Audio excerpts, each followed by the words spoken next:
He's got supporters. Arrests and sympathy marches. We need your help. Dr. King, this thing's just gonna have to wait. It cannot wait. Summer it is. To King. Will not tolerate agitators attempting to orchestrate a disturbance in this state. We must march. We must stand. The people. There are 70 million people watching. It's a massive demonstration. On. This revolution goes on. What happens when a man stands up, says enough is enough?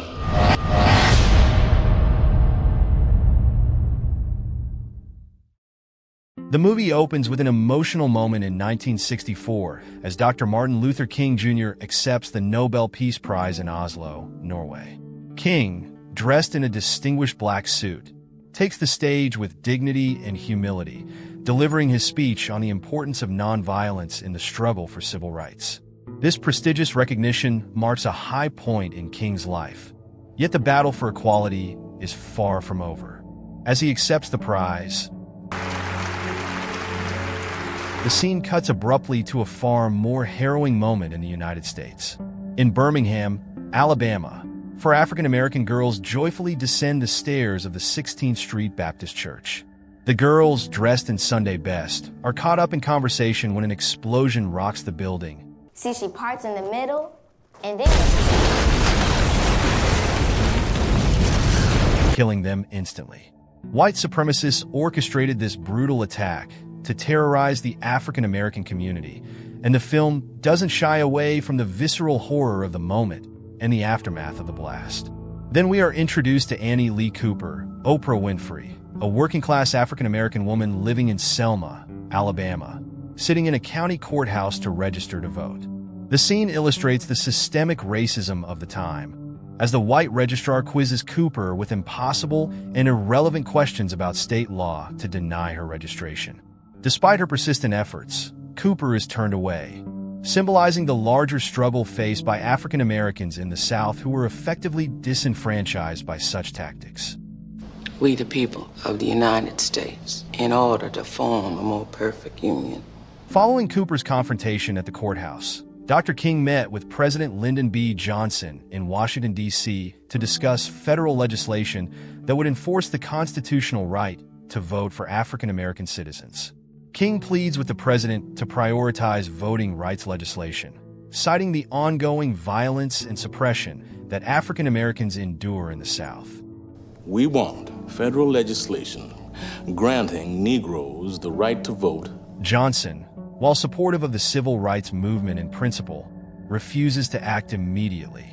He argues that his administration is already committed to other major initiatives like the war on poverty, and that he cannot afford to lose political capital by pushing for voting rights at this moment. King's frustration with the slow pace of change is palpable, as he points out the direct connection between disenfranchisement and the impunity with which white supremacists commit violence against African Americans.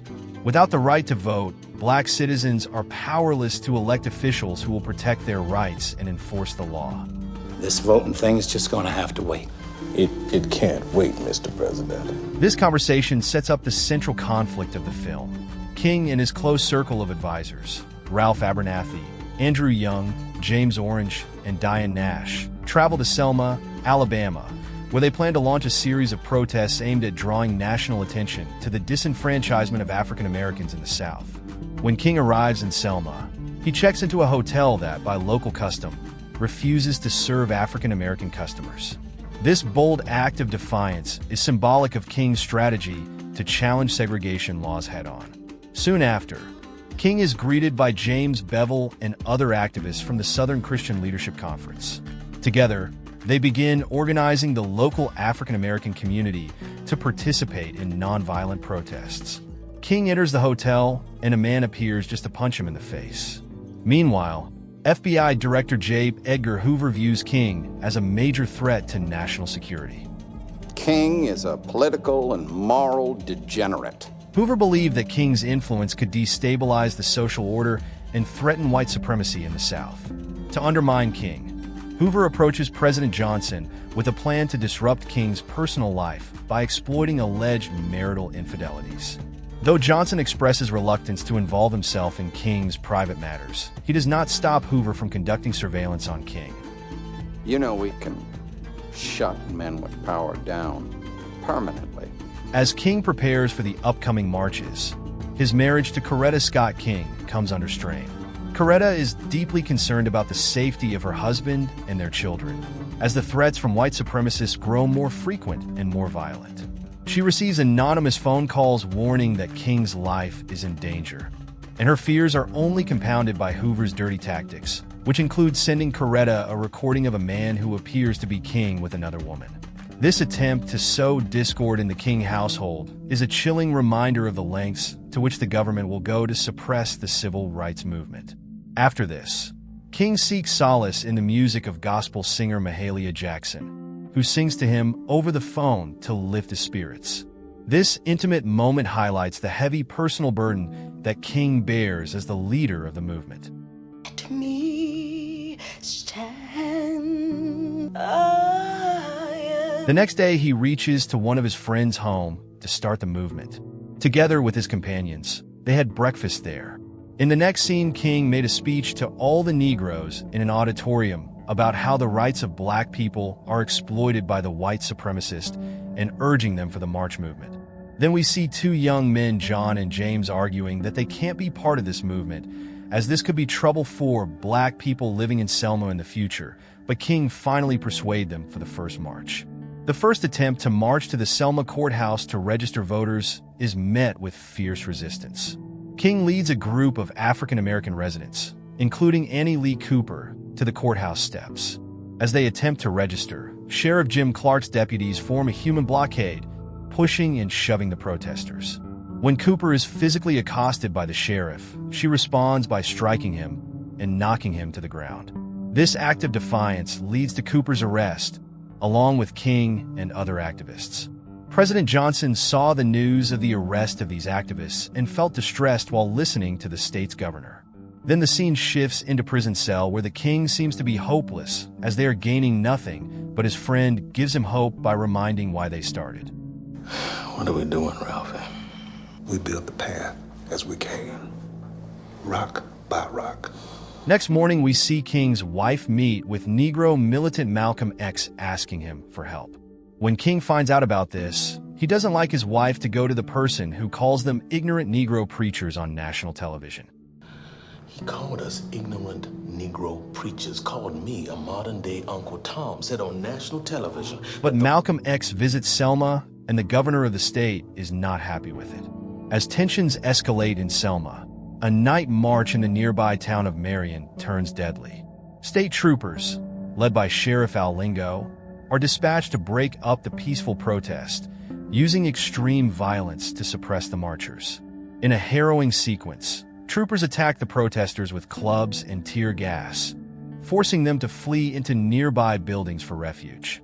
Among the protesters is Jimmy Lee Jackson, who tries to protect his mother and grandfather as they hide in a local restaurant. When troopers break into the restaurant, Jackson is brutally beaten and then shot as he attempts to shield his family. His death becomes a rallying cry for the movement, and King, deeply shaken by the loss, meets with Jackson's grandfather, Cager Lee, at the morgue. This somber scene emphasizes the human toll of the struggle and galvanizes King to continue the fight despite the growing dangers. Then King made another speech at the funeral of Jimmy Lee Jackson, saying that every white politician is behind this terrifying murder. Who murdered Jimmy Lee Jackson? Every white politician who feeds on prejudice and hatred. King meets with the president explaining his next move, a march from Selma to Montgomery.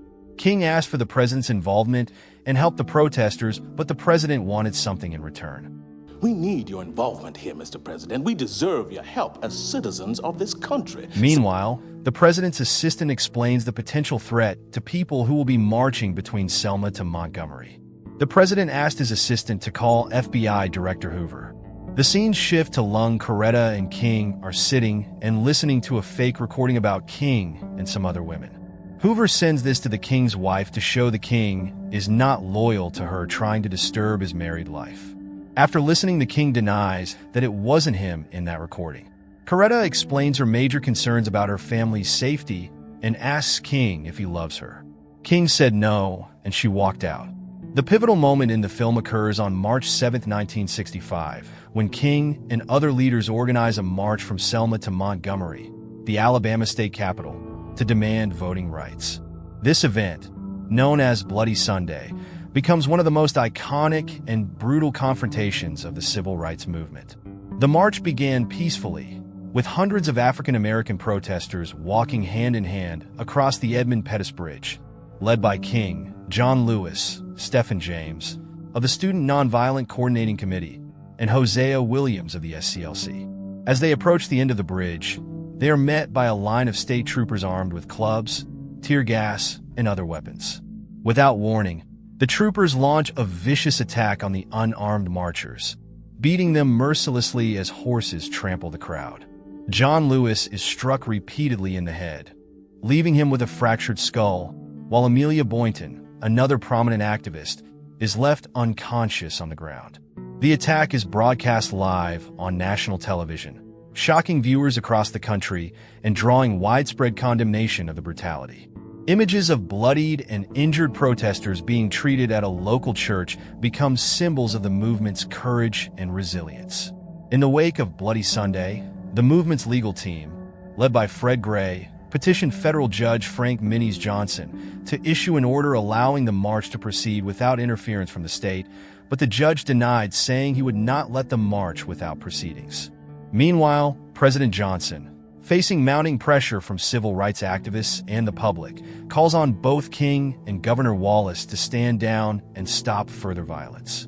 A second attempt to march is made shortly afterward, this time with both black and white Americans joining in solidarity. The marchers, including Viola Liuzzo, a white woman from Detroit, and James Reeb, a white minister from Boston, once again crossed the Edmund Pettus Bridge. However, this time, the state troopers mysteriously stand aside, allowing the marchers to pass. Despite this apparent victory, King, after praying, makes the controversial decision to turn the marchers around and retreat, a decision that draws sharp criticism from SNCC activists, who accuse him of being too cautious. Later that evening, James Reeb is attacked by white supremacists on the streets of Selma and dies from his injuries, further intensifying the outrage and sorrow that grips the movement. Finally, after weeks of legal battles and public pressure, Judge Johnson ruled in favor of the marchers, allowing the Selma to Montgomery march to proceed under federal protection. President Johnson delivered a powerful speech before a joint session of Congress, calling for the passage of the Voting Rights Act and declaring, "We shall overcome," in solidarity with the movement. The final march to Montgomery took place on March 21, 1965, with thousands of participants from all races and backgrounds joining together to demand justice. As the marchers arrive at the steps of the Alabama state capitol, King delivers one of his most memorable speeches, proclaiming that equality for African Americans is on the horizon, though the struggle is far from over. His words resonate with hope, resilience, and a steadfast commitment to nonviolence. The film ends with a powerful reminder of the real-life impact of the events in Selma. The Voting Rights Act was signed into law by President Johnson on August 6, 1965, marking a significant victory for the civil rights movement. Thank you for watching. Please subscribe and press the bell icon for more amazing videos. See you next time.